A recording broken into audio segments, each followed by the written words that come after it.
Teman-teman, saudara-saudara semua yang berkumpul dalam acara ini, bagi yang berkumpul secara langsung melalui Zoom, ataupun juga melihat lewat YouTube, dalam acara ini maupun nanti di kesempatan-kesempatan yang akan datang, karena dengan kita bisa live streaming di YouTube, maka orang yang hari ini tidak bisa mengikuti acara, dia akan bisa melihat di kesempatan yang berbeda.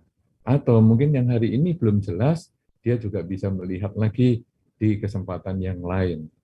Karena tema kita pada kesempatan ini sangat baik, sangat luar biasa, yaitu tentang menjadi Buddhis, apakah perlu pindah agama?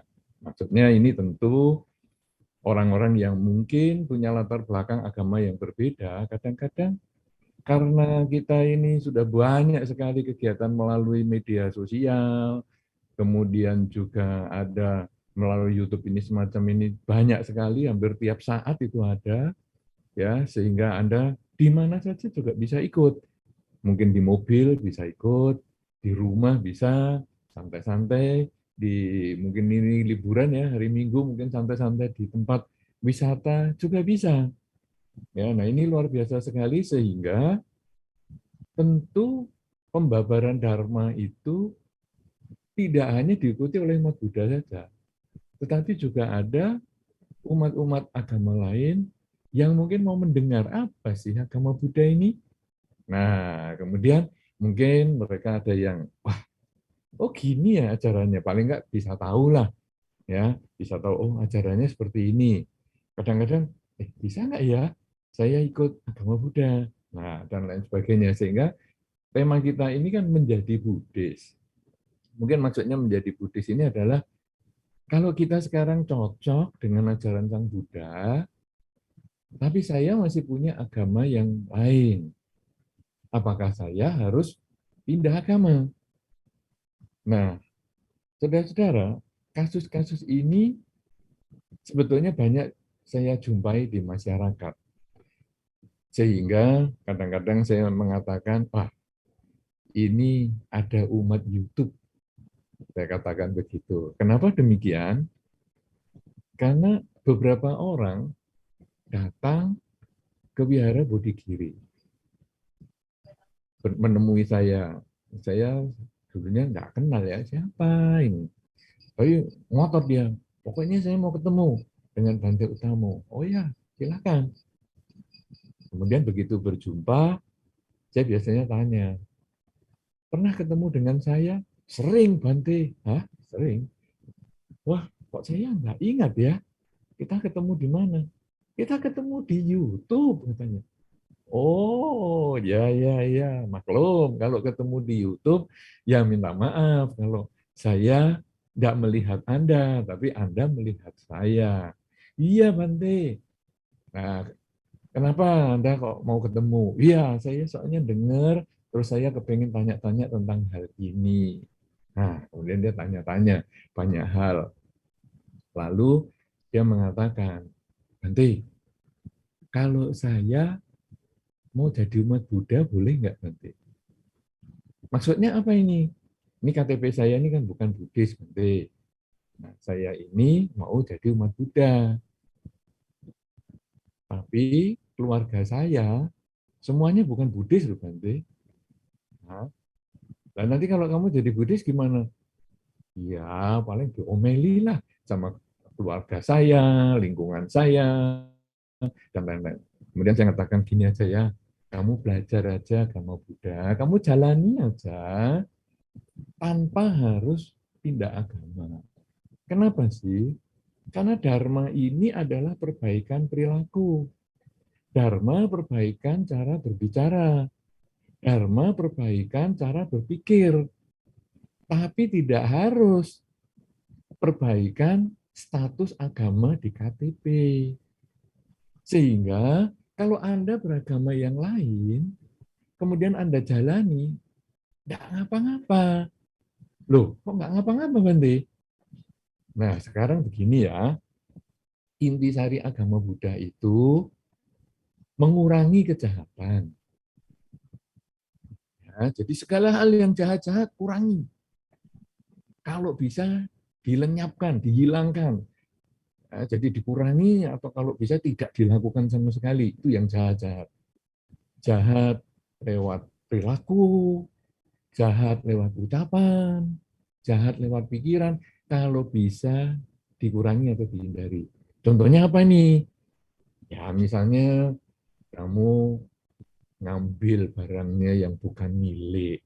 Itu kan kejahatan. Ya itu jangan dilakukan lah. Atau kamu tidak suka sama si A, lalu kamu mukul, kamu ngajak berkelahi, ini kan nggak benar. Atau kamu nggak suka sama si B, kamu gosip, kamu kamu menghakimi si B itu seperti itu, kamu jualan omongan jelek lah kemana-mana. Nah ini hindari ya. Kalau bisa jangan dilakukan. Kemudian kamu juga kadang berpikir tentang orang-orang yang tidak menyenangkan kepada kamu. Kamu sudah tidak melakukan sesuatu. Kamu sudah tidak mengucapkan sesuatu. Tapi kadang-kadang kita masih mikir, ih itu awas, itu orang itu menjengkelkan. Nah kalau bisa itu dikendalikan. Nah itu namanya mengurangi kejahatan. Atau kalau bisa malah menghentikan sama sekali. Jangan sampai punya keinginan menyakiti makhluk lain, jangan punya keinginan untuk mengatakan hal-hal yang negatif, jangan mempunyai keinginan untuk berpikir yang negatif juga. Itu nomor satu, kurangi kejahatan. Nomor dua, intisari dharma itu adalah tambah kebaikan. Kamu punya tangan, punya kaki. Nah, sekarang gunakanlah tangan dan kakimu itu untuk berbuat baik. Kalau tadi untuk mukul, itu berbuat jahat. Apa salahnya sekarang untuk menggandeng orang tua yang jalannya sudah sulit, mau naik turun tangga sulit. Apa salahnya kamu sekarang menuntun dia? Apa salahnya kamu menuntun orang yang kamu cintai, walaupun masih seumuran dengan kamu, tapi kamu nuntun dia? Apa salahnya? Itu kan berbuat baik dengan badan. Apa salahnya kamu kalau ada orang membutuhkan sesuatu, kamu ngambilkan barang itu karena dekat dengan kamu. Misalnya, dia membutuhkan misalnya HP-nya, nih di dekat saya, nih di meja dekat saya. Oke, ini saya ambilkan ke dia. Kamu punya tangan, punya kaki, bisa memilih mau berbuat baik atau berbuat jahat. Nah, sekarang kita arahkan tangan kaki kita, badan kita ini untuk berbuat baik. Demikian pula ucapan. Tadi yang jelek-jelek saya hindari. Sekarang kan tidak ada salahnya saya berbuat baik dengan ucapan saya. Loh misalnya apa ini? Misalnya mengeluarkan kata-kata yang positif atau mungkin memuji orang-orang yang memang layak dipuji. Misalnya apakah itu orang tua kita, apakah itu pasangan hidup kita, apakah itu anggota keluarga kita, anggota masyarakat kita, ya pertemanan kita, orang di kantor kita, di mana saja kita bagus kalau kita bisa memuji. Memuji tentu yang positif, artinya memuji yang benar, bukan bukan mengada-ada. Misalnya kalau pasangan hidup umurnya sudah katakanlah 40 tahun misalnya. Kemudian kita memuji, aduh, kamu ini hebat ya, kayak masih umur 20, gagah banget. Saya kira ya itu nggak bener lah ya. 40 tahun kok sama dengan kayak orang 20 itu operasi plastik di mana-mana saja ya belum bisa lah seperti itu. Tapi kita memujinya mungkin di sisi yang berbeda. Walaupun kamu ya usianya sudah 40 tahun, tapi aku nggak bosen-bosen loh berumah tangga sama kamu. Kenapa? Karena perhatianmu itu loh luar biasa.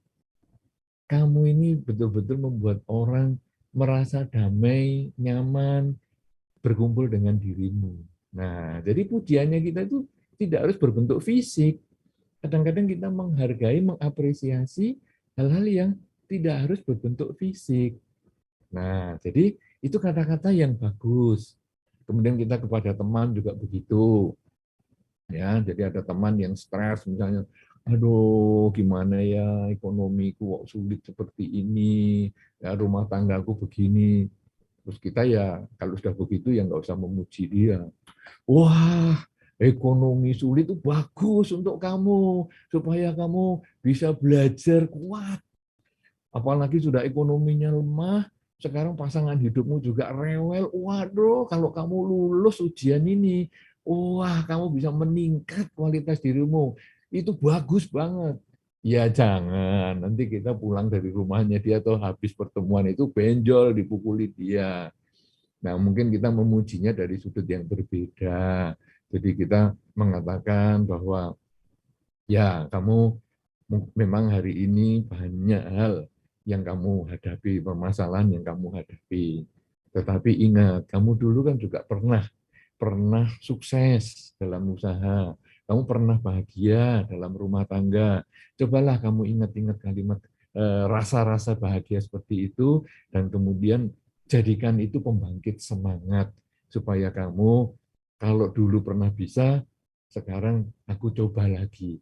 Siapa tahu aku juga bisa. Nah, jadi kita menggunakan badan kita, ucapan kita itu untuk hal-hal yang positif. Karena kita boleh memilih ini, mau berbuat jahat atau berbuat baik.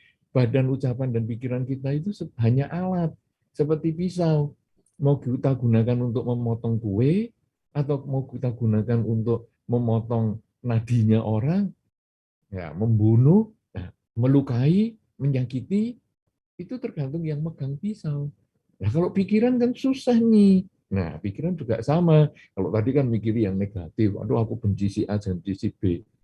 Coba sekarang kita ganti. Kebencian itu begitu kita ingat, kita ganti. Ah, aku nggak mau berpikir yang jelek. Ah, kenapa kok berpikir yang jelek kok kita hindari? Sama dengan berbicara yang jelek kok kita hindari? Kok berbuat yang jelek kok kita hindari? Kenapa ini? Karena kalau saya melakukan hal-hal yang buruk itu, saya seperti menanam benih. Saya menanam benih padi. Nah, satu ketika nanti saya panen padi. Kalau saya berpikir yang jelek, berbicara yang jelek, bertindak yang jelek, satu ketika saya juga akan mendapatkan buah yang serupa, yaitu saya juga mendapatkan ketidakbahagiaan. Ketidakbahagiaan. Jadi sekarang saya mengarahkan pikiran saya untuk hal yang positif, sama dengan badan dan ucapan saya tadi, supaya saya seperti menanam hal yang baik. Sehingga kalau saya menanam hal yang baik, saya panennya kan juga sesuatu yang positif, yang baik.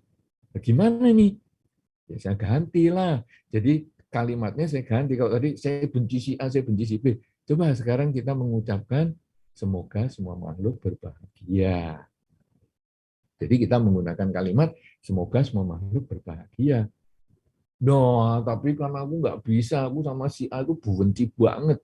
Bagaimana aku bisa mengucapkan semoga semua makhluk bahagia? Nah, kamu kalau benci sama si A, dengan mengucapkan semoga semua makhluk bahagia, kamu kan nggak menambahin kata-kata semoga semua makhluk kecuali si A bahagia. Kan kamu nggak nambahi itu. Jadi kamu nggak usah mikir si A, abaikan saja si A, pokoknya kamu ngomong semoga semua makhluk bahagia. Apa efektif? Bisa. Nanti satu ketika, kalau di dalam bawah sadarmu itu kamu sudah sering isi, pikiranmu itu sebetulnya adalah pikiran yang kamu isi bawah sadarnya itu. Maksudnya gimana ini? Nah, jadi kalau kamu sering berpikir yang negatif, misalnya, atau mungkin kata-kata hari ini ya, kata-kata zaman sekarang ini kan ada misalnya apa ya, kata-kata yang sering diulang di masyarakat misalnya. Itu kadang kan kita baca di media sosial, yaitu yang masuk. Ya. Kemudian baca HP, itu yang masuk. Nah, kadang-kadang ketika kita sudah kemasukan data yang sama seperti itu, kadang-kadang kemudian kita keluar. Waktu ngomong itu secara tidak sadar, kita bisa keluar omongan itu. Nah, makanya misalnya memaki orang, atau kalau kita kaget, itu yang paling sering. Kadang-kadang kalau kita kaget itu, saya juga heran, terutama beberapa ibu-ibu para wanita. Saya nggak tahu, nanti mungkin dari tanya jawab ada pengalaman. Para ibu-ibu atau wanita kalau kaget, mungkin mau jatuh, atau mungkin ada dia baru sibuk begini menulis misalnya, kemudian ada orang di sebelahnya langsung kaget. Kadang-kadang dia mengeluarkan kata-kata nama binatang. Misalnya, kuda. Nah, tapi ini pakai bahasa Jawa, jaran, misalnya. Loh, kok keluar kata itu? Ya. Nah, kemudian ada kata, kuya, misalnya. Ada juga, kuya ya ada juga. Sampai saya juga pernah dikuya-kuyain juga sama orang. Sampai saya juga ikut kaget. Dikuya-kuyain. Nah, kenapa dia bisa keluar kata itu? Kaget ngomong kuda, jaran, atau ngomong kuya. Kenapa bisa begitu? Karena dia memasukkan data itu banyak sekali di dalam bawah sadarnya. Sehingga begitu kaget dia muncul. Dan banyak kata-kata yang mungkin Anda sendiri bisa kaget. Duh, aku kok bisa ngomong gitu ya? Karena Anda mungkin dimasuki dari media sosial dan sebagainya. Nah, sekarang kita masuki kalimat positif tadi. Semoga semua makhluk bahagia, semoga semua makhluk bahagia. Nah, satu ketika nanti, entah berapa hari kemudian, entah berapa minggu kemudian, entah berapa bulan kemudian, kalau kita rutin mengucapkan semoga semua makhluk bahagia, kita kepikir si A yang menjengkelkan. Terus kita ingat kalimat itu. Nah, sudahlah, semoga kamu bahagia. Nah, dengan cara itu, pikiran kita otomatis jadi baik. Jadi, badan kita bisa pilih mau isi yang baik-baik. Ucapan kita bisa pilih untuk berperilaku yang baik-baik. Pikiran kita juga kita isi terus-terusan kalimat yang positif, sehingga bisa mengucapkan dalam pikiran kita hal yang baik. Nah, ini kurangi kejahatan, tambah kebaikan. Ya, ini sudah menjadi 2 poin yang menjadi intisari agama Buddha. Yang jelek-jelek tahan, kurangi, jangan dilakukan. Karena itu akan kembali kepada diri kita menjadi tidak nyaman. Ya, ibaratnya kita meludah ke langit. Kalau meludah ke langit, langit-langitnya nggak ada apa-apa, muka kita yang kena sendiri, rugi sendiri. Nah, sekarang kita menambah kebaikan. Jadi badan kita, ucapan kita, pikiran kita gunakan itu untuk melakukan kebaikan. Sehingga nanti ya ibaratnya kita melempar kacang ke udara. Kemudian kita buka mulut, pluk masuk kacangnya. Enak. Nah, ya. Nah, kemudian selain kurangi kejahatan tambah kebaikan, di dalam dharma intinya adalah menyucikan pikiran. Loh, apakah menyucikan pikiran berbeda dengan tadi? Agak berbeda, karena menyucikan pikiran ini menjadi lebih dalam. Menyucikan pikiran ini apa? Menyadari pikiran kita setiap saat. Jadi, ketika kita sedang berjalan, kita mikirnya kemana nih? Kadang-kadang kita berjalan, mikirnya ke hal-hal yang lain. Akhirnya kita kesandung. Lalu kita maki-maki, batunya kita maki-maki, kita kesandung batu, batunya kita maki-maki. Batunya di situ terus. Sebelum kita jalan 2 hari yang lalu ya sudah di situ. Kita jalan batunya itu tidak geser. Ngapain kita maki? Lebih parah lagi, kita jalan, mikiri tempat lain. Kaki kita bagian yang paling kecil, jari kelingking. Kalau tangan namanya jari kelingking, tapi kalau kaki, saya belum pernah tahu namanya. Nanti mungkin siapa tahu ada input datanya. Kelingkingnya kaki itu kesenggol kursi. Saya yakin Anda pernah merasakan itu. Waduh, kalau kita baru jalan, terus kakinya, kelingkingnya itu kena kursi atau kena meja, pas kena sudutnya, selain kita sudah mengeluarkan kata-kata jaran, kita kadang-kadang ngomel-ngomel, nendang lagi. Kursinya ditendang, ini kursi nggak tahu diri. Saya mau liwat kok nggak minggir. Nah, saudara-saudara, begitu kita ngomong jaran, kita lalu ingat, jangan ngomong jaran. Betul. Lalu kita ngomel-ngomel, kursi saya mau jalan, nggak mau minggir. Kita langsung stop dulu. Semoga semua makhluk bahagia. Betul. Nah, tetapi menyucikan pikiran ini menjadi lebih dalam. Yaitu kita jangan sampai kecolongan atau keduluan, pikiran-pikiran yang negatif itu baru disadari. Aduh, aku kok sudah ngomong kayak gitu ya, kok ngomong kuda lagi, jaran lagi, aku kok sudah ngomel-ngomel lagi ya, kenapa kursinya begini? Kesadaran itu, begitu pikirannya mau muncul yang negatif, langsung kita tahu. Nah, itu yang disebut menyucikan pikiran. Gimana caranya? Nah, caranya itu adalah dalam kehidupan sehari-hari, kita sering mengucapkan saat ini saya sedang apa. Sangat mudah. Saat ini saya sedang apa. Kalau saya sekarang, saat ini saya sedang duduk. Saat ini saya sedang berbicara. Kalau Anda mungkin saat ini sedang duduk, saat ini sedang mendengar, atau mungkin saat ini sedang berbaring, saat ini sedang nyetir kendaraan misalnya. Jadi disadari apa saja yang sedang kita lakukan, ucapkan dan pikirkan. Tapi kalau sekarang kadang saya tidak mikir apa-apa nih, tidak melakukan apa-apa, saya duduk diam-diam.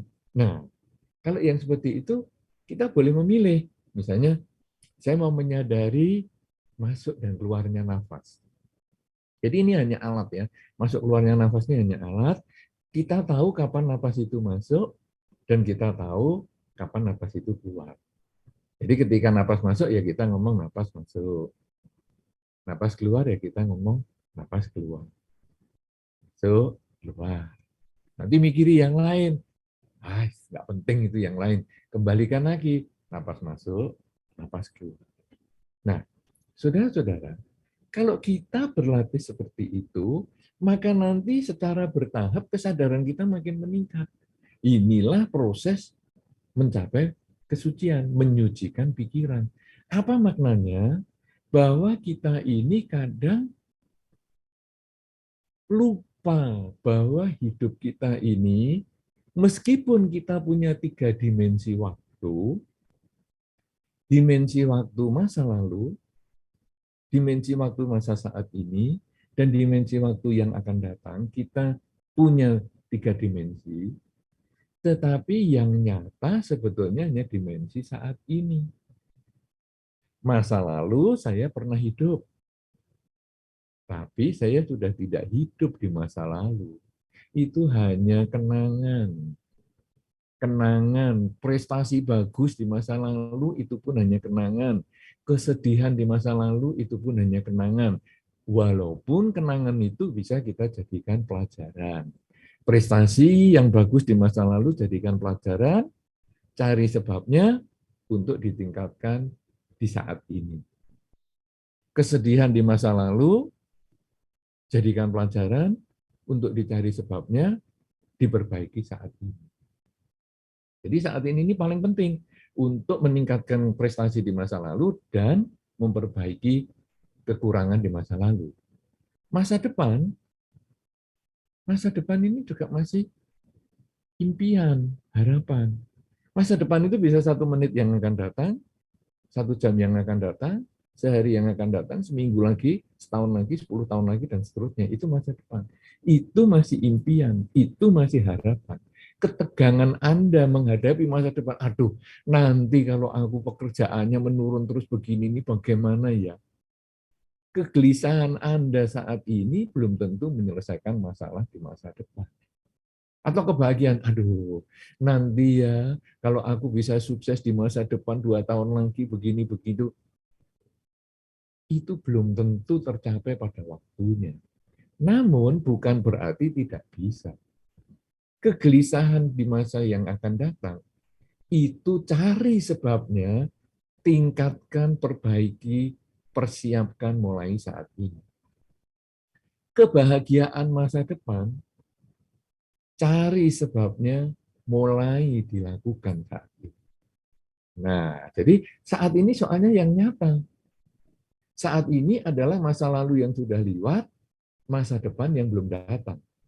Tetapi masa lalu dan masa depan ini bisa dijadikan pelajaran untuk meningkatkan, memaksimalkan saat ini. Sehingga dengan saat ini yang maksimal, masa lalu bisa kita perbaiki, masa depan kita bisa bangun dengan maksimal. Untuk bisa menyadari saat ini, setiap saat ini, Itulah yang disebut dengan membersihkan pikiran. Kita menyadari saat ini saya sedang apa.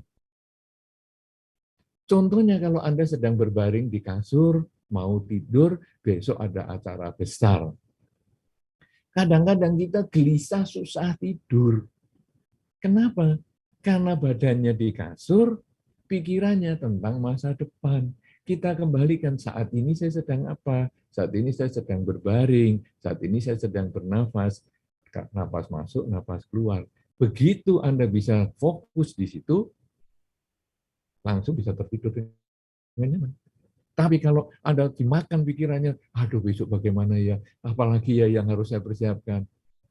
Nah, sekarang lakukan yang terbaik saat ini. Sehingga nanti begitu mau tidur itu semuanya sudah siap. Itu dalam level-level sehari-hari. Nanti akan banyak sekali di kehidupan sehari-hari dengan menyucikan pikiran ini. Menyadari hidup saat ini itu membuat batin kita tidak gampang stres. Karena stres, takut, gelisah, cemas, kemudian penyesalan, itu semua berbicara tentang masa lalu dan masa depan. Tapi begitu berbicara pada saat ini, maka stres, takut, cemas, gelisah, itu tidak akan muncul lagi. Nah, jadi kita di dalam Dharma itu intinya hanya kurangi kejahatan, tambah kebaikan, sucikan pikiran. Sekarang, agama mana, kepercayaan mana yang tidak menggunakan ketiga ini? Misalnya, apakah ada kepercayaan yang mengatakan kurangi atau tambah kejahatan, kurangi kebaikan, kacaukan pikiran? Ada enggak? Ya, Bante, memang enggak ada. Nah, iya. Berarti kamu bisa pakai agamamu. Aku juga bisa seperti ini. Tetapi kalau kamu cocok dengan jalan Dharma ini, ya lakukan. Tidak apa-apa. Tapi nanti tujuannya akan sama. Mengurangi kejahatan, menambah kebaikan, menyucikan pikiran. Sehingga ketika kita itu menjalankan Dharma, tidak harus menjadi umat Buddha. Ya, karena apa? Karena saya cocok dengan jalan Dharma, tapi KTP saya masih bukan Buddhis, Bante. Silahkan, tidak ada problem. Nah, sekarang Bante, saya harus ikut upacara. Kalau di dalam keluarga saya itu saya upacara, ada upacaranya Bante. Tiap hari-hari tertentu saya upacara. Nah, saya sekarang kalau jalani Dharma kan nggak cocok nih. Lu ikutlah cara upacaramu, ikuti. Loh, tapi gimana Bante? Gini, kamu disuruh misalnya apa? Ayo kita upacara ya, ritual maksudnya ya. Ayo kita ritualnya ini. Oke, fisik kamu ikut ritual itu. Tapi kamu bisa mengulang, semoga semua makhluk berbahagia. Di dalam batin aja kamu mengulang, semoga semua makhluk berbahagia. Tangannya kamu boleh ikut tangan menurut kepercayaan atau agama yang kamu ikuti bersama keluarga itu. Kamu enggak harus, karena saya Buddhis ya, saya harus tangannya begini. Semoga semua makhluk bahagia. Nanti keluargamu akan lihat, kok beda tangannya? Jadi musuh lagi. Tangan ini tidak ada bedanya. Anda mau begini, Anda mau begini, Anda mau gini-gini, apa saja tidak ada bedanya. Kenapa? Lah orang kalau nggak punya tangan, masa nggak bisa doa? Kan nggak mungkin. Nah, jadi itu semua ada di dalam pikiran. Sehingga sekarang Anda ngikuti aja caranya mereka berdoa gimana. Nah, sudah, ngikuti. Kemudian Anda mengulang, semoga semua makhluk bahagia. Lu kan lain bandai sama sama saudara saya kalau doanya. Coba dengerin, saudaramu itu doanya apa? Loh, saudara saya itu kalau mendoakan nanti supaya keluarga kita ini selamat, sehat, panjang umur, usahanya lancar. Loh, itu kan sama toh dengan semoga semua makhluk bahagia. Kan makhluk itu siapa? Kita makhluk. Semoga kita bahagia. Bahagianya kita kan macam-macam. Saya bahagianya misalnya sehat. Orang tua saya apa? Kan makhluk. Lah orang tua saya bahagianya apa? Bahagianya dia bisa jalan-jalan ke luar negeri yang sudah bebas dari pandemi misalnya. Kan dia juga makhluk. Nah, kemudian tetangganya kan juga makhluk. Nah, jadi karena tetangganya juga makhluk, kan ya semoga dia juga bahagia. Bahagianya apa? Panenannya lancar. Ya sudah, Jadi dengan mendoakan semoga semua makhluk bahagia itu, apa saja yang kamu doakan tercakup di situ. Malah doanya itu ada, kita bisa tanya, kamu doakan musuhmu nggak? Enggak, musuh kok didoain. Nah, semoga semua makhluk bahagia ini musuh ya didoain. Nah, dengan cara seperti itu, maka kamu bisa ngikut doa agama apa saja. Kamu mau ikut agama A, silahkan. Kamu mau ikut, sekarang pindah ke agama B, ikut upacaranya di B, silahkan. Ikut upacaranya minggu depan di C, silahkan. Minggu berikutnya lagi di D, silahkan, tidak problem. Karena kamu hanya mengucapkan semoga semua makhluk bahagia. Nah, kalau dengan agama-agama lain saja nggak problem, apalagi dengan agama Buddha, kamu nggak harus jadi umat Buddha. Loh, Bante apa nggak mau cari umat Buddha loh, Bante? Loh, cari, cari umat Buddha. Gini ya, umat Buddha itu kalau minta dibina oleh para biku, bikunya kita itu masih sedikit. Umatnya sudah banyak. Umat banyak saja nggak terurus oleh biku yang ada hari ini. Jadi yang ada saja nggak terurus kok mau cari umat. Nah itu kan ibaratnya Anda punya anak tiga. Tiga saja nggak terurus kok mau ngangkat anak tetangganya ini banyak-banyak. Lah untuk apa? Ngasih anakmu tiga saja nggak bisa ngasih makan. Lah sekarang kamu ngangkat anak tetangga 5 orang. Apa kamu nggak menambah orang kelaparan di rumahmu? Lah ini sama dengan agama Buddha. Agama Buddha ini pembinaannya saja sudah kita ini keteteran. Nah, kemudian sekarang kita harus cari umat. Lah untuk apa? Loh, kan umat itu kan bisa berdana, Bante. Loh, kita kalau mau pembinaan itu sudah tidak mikir dana. Loh, kenapa begitu? Orang kalau membina memikir dana, itu nanti membedakan. Wah, si A, dananya gede nih. Wah, ini kita harus puja-puja ini. Kalau perlu dudukkan di paling depan. Lah si B nggak pernah berdana ini. Ah, belakang aja itu. Wah, datang, repoti, ngabis-ngabiskan makanan. Nggak berdana lagi, belakang aja. Kita enggak. Kenapa? Karena orang berdana itu berdasarkan kesadaran. Bukan karena kita gangguin. Ayo, kamu dana. Kamu kan sudah sukses, kamu dana. Enggak, biarin aja. Dia datang mau berdana, ya silakan. Enggak, ya silakan. Nah, kita makanya juga akhirnya kita ya enggak cari umat, kita biasa-biasa saja. Nah, saudara-saudara, akhirnya orang ini kemudian mengatakan, waduh, kalau gitu saya boleh bantuin dengerin YouTube-nya terus. Lu silakan. Tanpa harus jadi umat Buddha. Tanpa harus jadi umat Buddha. Kenapa? Ya itu tadi. Kamu kalau jadi umat Buddha nanti saya juga minta maaf ya. Nggak bisa membina kamu dengan baik. Kamu nanti jadi ngomel-ngomel. Karena ada beberapa umat Buddha itu yang pindah juga ke agama lain. Dulu ada tokoh umat Buddha, aktif di wihara, malah pindah di agama lain. Satu ketika saya tanya, kamu kok jadi pindah ke agama lain, kenapa? Waduh, jadi umat Buddha itu payah, Bante. Kenapa ini maksudnya? Saya ini kan tokoh agama Buddha, Bante. Di wihara saya aktif.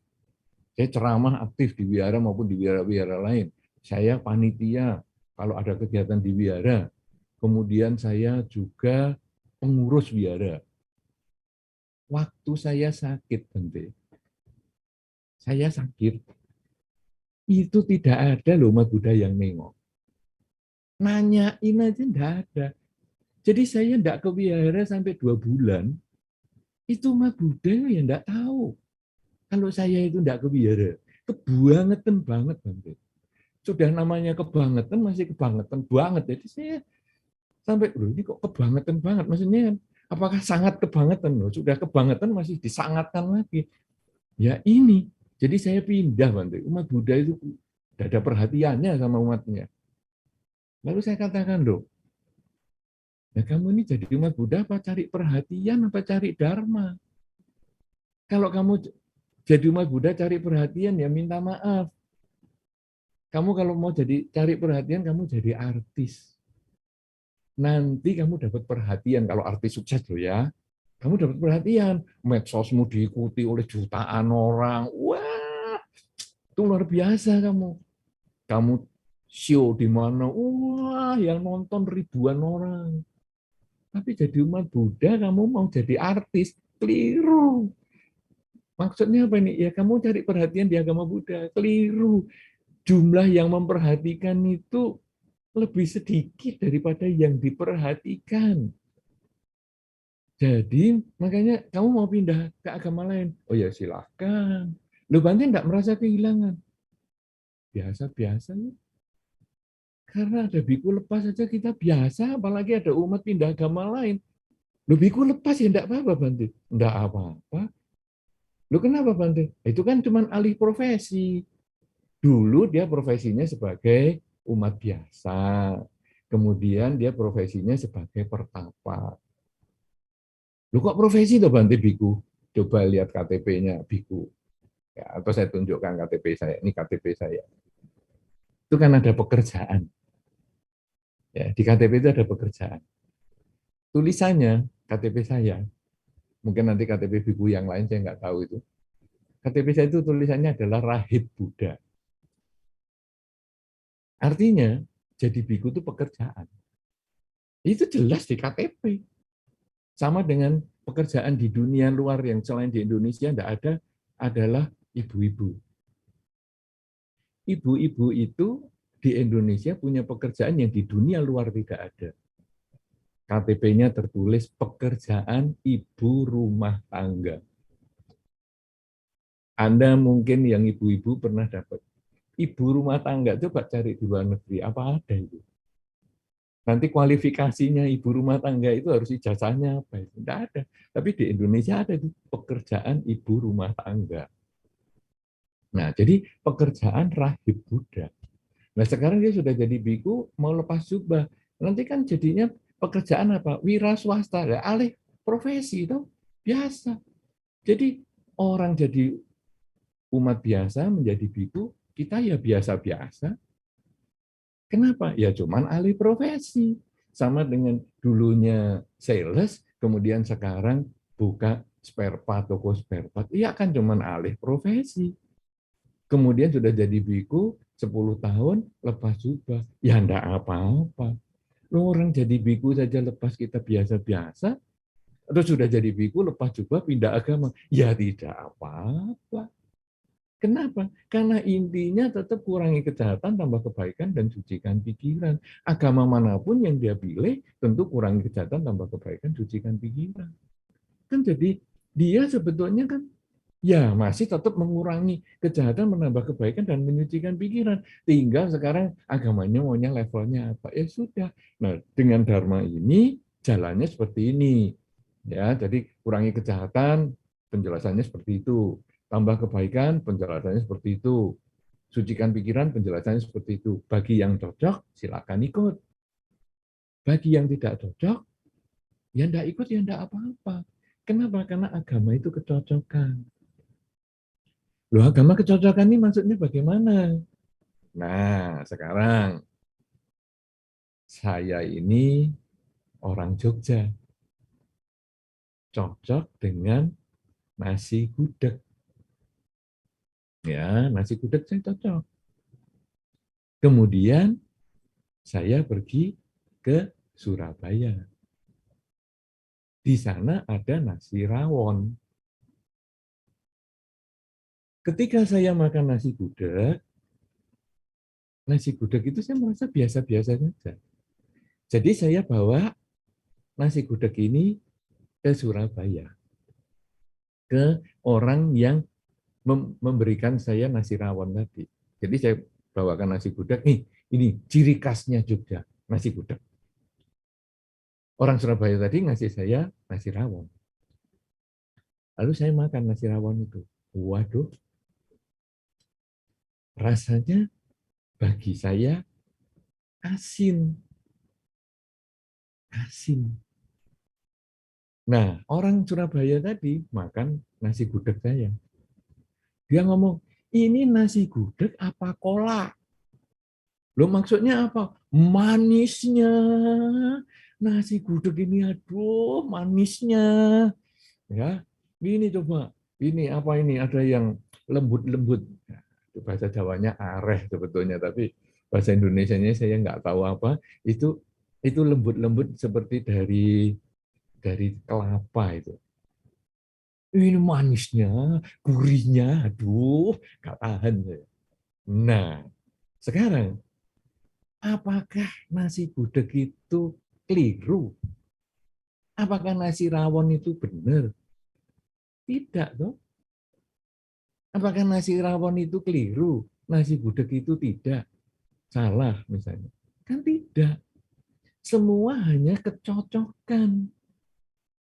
Saya cocok nasi gudeg. Dia cocok nasi rawon. Tapi tidak ada salah dan tidak ada benar. Kenapa? Karena tujuannya adalah kalau lapar makan nasi gudeg, atau kalau lapar makan nasi rawon kenyang. Kan tujuannya itu. Nah, sama dengan agama. Agama itu juga boleh dikatakan nasi gudeg atau nasi rawon tadi. Si A cocok dengan agama A, ya sudah silakan. Tapi bukan berarti agama di luar A salah, tidak. Saya cocok dengan gudeg bukan berarti makanan di luar gudeg itu nggak nggak bener, itu salah semua. Kamu kok seneng rawon, salah ini kamu. Wah, berarti kamu ini belum pernah hidup dengan beres nih kalau makannya nasi rawon. Tidak, saya tidak akan mengatakan itu. Ya silahkan kamu makan nasi rawon, tidak apa-apa. Nah, sebaliknya teman saya makan nasi rawon itu juga tidak mengkritik saya. Kamu nasi gudeg kok sukanya kayak gini? Wah, kamu itu keliru, enggak menjaga gini gitu. Enggak. Kenapa? Karena tujuannya adalah untuk bisa mengendalikan rasa lapar. Nah, sekarang agama yang berbeda itu tujuannya adalah untuk mengendalikan diri supaya dia tidak melakukan kejahatan, supaya dia tidak kemudian berhenti melakukan kebaikan, dia harus terus menambah kebaikan, dan juga kemudian dia juga membersihkan atau menyucikan pikiran. Jadi cuma dia cocok dengan agama itu, saya cocok dengan agama ini.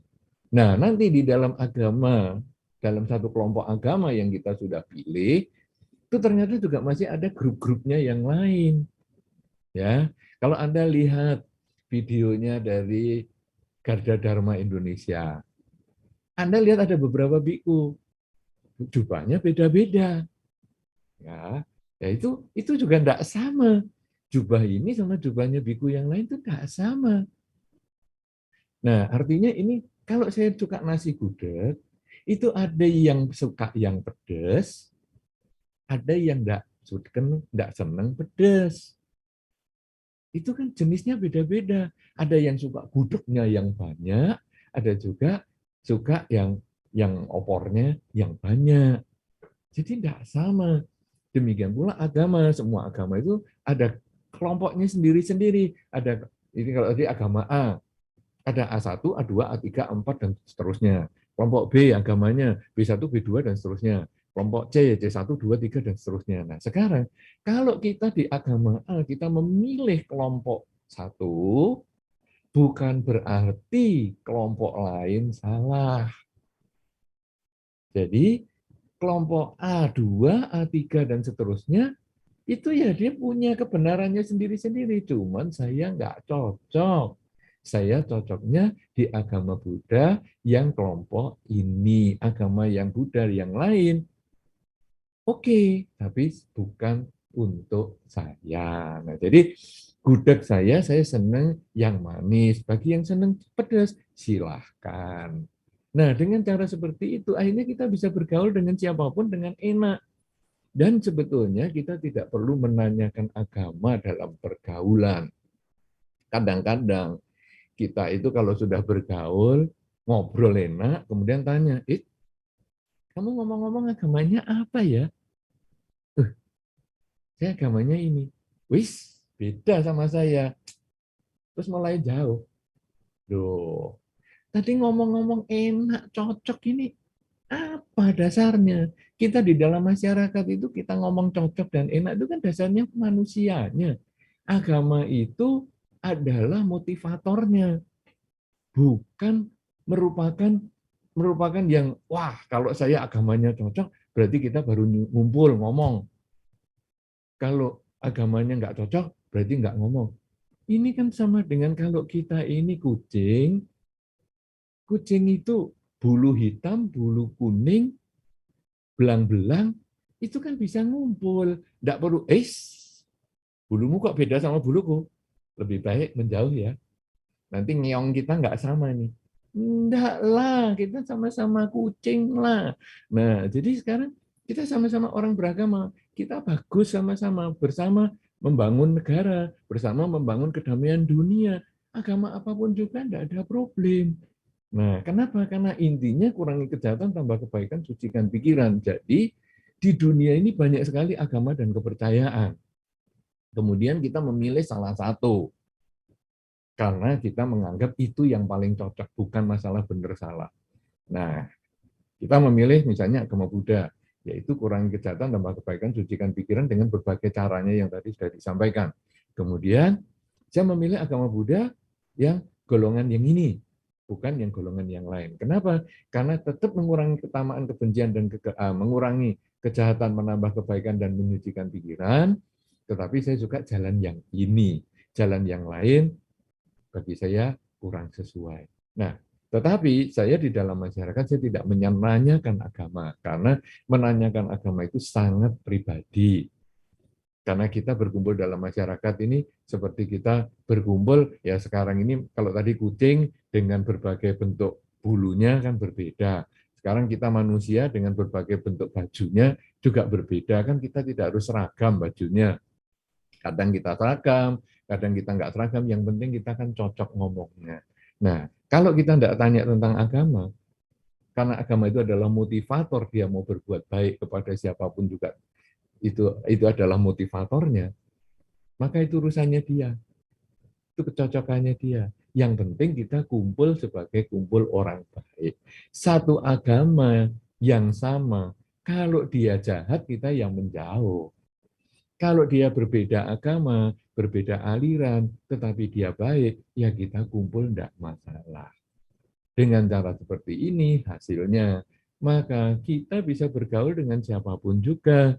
Kita tidak lagi saling bermusuhan. Antara orang yang berbeda agama tidak saling bermusuhan, antara orang yang berbeda aliran dalam satu agama ya tidak bermusuhan, sehingga kita di dunia ini nyaman. Ya, karena kita tidak seperti orang yang, ya kalau saya kan kalau kalau saya sering ke daerah-daerah ya, ada orang itu menghindari jalanan tertentu. Nanti kalau kita jalan jangan lewat jalan yang itu loh, nanti. Kita kan jalan kaki nih ya di daerah. Jangan lewat jalan yang itu. Loh kenapa? Itu kita melewati musuh saya, rumah musuh saya. Jadi saya tidak mau lewat situ. Loh kenapa? Saya benci. Lewat depan rumahnya saja anti. Loh, sampai seperti itu. Nah, kita beragama itu tidak seperti itu. Kita beragama, ya kita kan memancarkan cinta kasih. Dia musuhnya pun kita ya harusnya malah berbuat baik kepada dia, menyayangi dia. Tapi kalau nggak bisa, ya belajarlah lewat dulu sambil mengucap semoga semua makhluk bahagia, semoga semua makhluk bahagia. Nanti satu ketika dia tersenyum sama kita pun juga bisa tersenyum sama dia. Dan itu secara otomatis sampai kita kaget loh, ngapain aku tadi senyum sama dia? Karena kata-kata semoga semua makhluk bahagia itu sudah nancep di bawah pikiran kita. Nah, dengan seperti ini, saudara-saudara, hidup kita ini sangat nyaman. Kita mau lewat jalan mana, kita tidak ketemu musuh. Karena semua adalah sahabat. Kita berkumpul dengan siapapun juga. Kita juga tidak merasa ketemu musuh. Karena semua adalah sahabat. Di dunia ini, menambah 1000 sahabat masih kurang. Sedangkan kalau menambah satu musuh, aduh sudah terlalu banyak, membuat saya musuhan sama itu jalannya jadi saya nggak lewat sana. Saya musuh sama sana jalannya jadi nggak lewat sana. Coba kalau di daerah musuhnya 5 jalan kita nggak lewati. Lama-lama kan kita kehabisan jalan untuk lewat. Tapi dengan di mana saja kita punya teman, akhirnya hidup ini bahagia. Dan agama sesungguhnya mengajarkan kita untuk hidup damai. Damai dengan diri kita, damai diri kita dengan lingkungan kita, damai diri kita dengan lingkungan kita. dan dengan semua makhluk. Kalau sudah demikian, saudara, apapun pilihan agama kita, kita menjadi bahagia. Karena tugas kita adalah mengurangi kejahatan, menambah kebaikan, menyucikan pikiran. Apapun agamanya, cuma dalam kesempatan ini saya membahas tentang agama Buddha. Tetapi tidak bisa disangkal bahwa di dalam agama-agama yang lain pun tentu isinya kurangi kejahatan, tambah kebaikan, juga menyucikan pikiran. Semoga kesempatan yang baik ini yang diselenggarakan oleh Yayasan Garda Dharma Indonesia dalam rangka Waisak yang dengan tema toleransi beragama dengan subtema pada kesempatan ini adalah menjadi Buddhis, perlukah pindah agama? Semoga dapat menginspirasi kita semua dan dapat memancing diskusi pada kesempatan yang selanjutnya. Semoga Anda semua berbahagia di dalam upaya mengurangi kejahatan, menambah kebaikan, menyucikan pikiran dengan pilihan apapun agama Anda. Semoga Anda berbahagia, semoga semua makhluk berbahagia. Sabe sata bhavantu sukitata. Kesempatan saya kembalikan kepada moderator kita yang luar biasa, yaitu Ibu Yuliana. Silakan. Baik, terima kasih Bante. Sangat luar biasa pemaparan dari Yang Mulia Bante Utamo Mahatera. Kita akan masuk ke sesi tanya jawab ya Bante. Sambil ini sudah banyak nih Bante yang pertanyaannya ya, di Zoom juga di YouTube kita juga udah 208 dan di sini berarti udah ada 346 ya. Total semuanya semakin bertambah terus ini Bante. Baik, Bapak Ibu yang jika ada pertanyaan bisa mau raise hand. Ini yang udah raise hand ada bentar, yang raise hand sudah banyak nih ya yang raise hand dan juga nanti kita akan urutkan ya jadi pertanyaan. Baik, kita akan masuk dari Bapak Yusuf ya. Boleh silakan.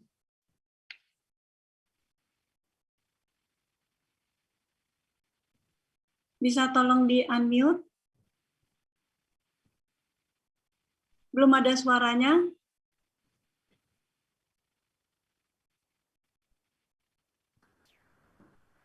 Wandami Bante, suara saya kedengaran? Silakan Pak Yusuf. Xiamen. Saya di Xiamen, China. Mungkin bisa menambahkan yang lebih unik lagi.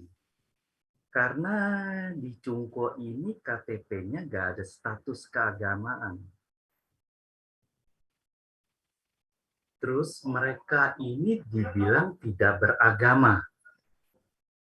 Tapi uniknya, setelah saya 13 tahun di sini, saya mengetahui mereka meyakini kehidupan kembali.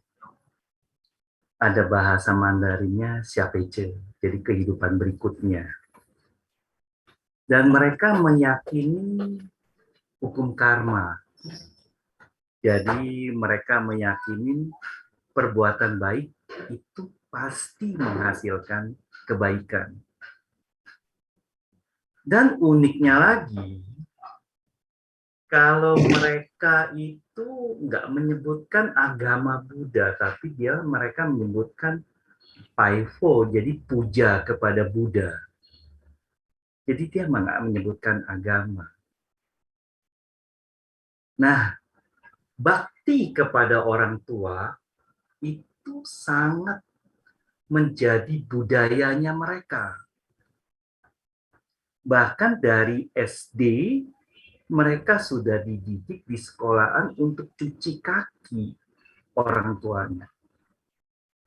Terus ada kurikulum yang dimana si anak harus 1 hari pergi ke pasar, masakin makanan untuk orang tuanya.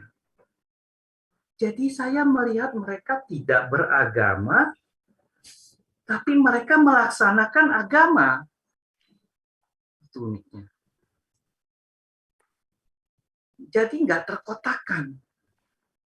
Oh, kamu agama A, kamu agama B. Pembicaraan tidak pernah sama sekali menyinggung tentang agamamu apa. Enggak. Jadi nggak ada pengotakan agama. Yang ada pengotakan bahwa apa yang telah kamu lakukan buat orang banyak.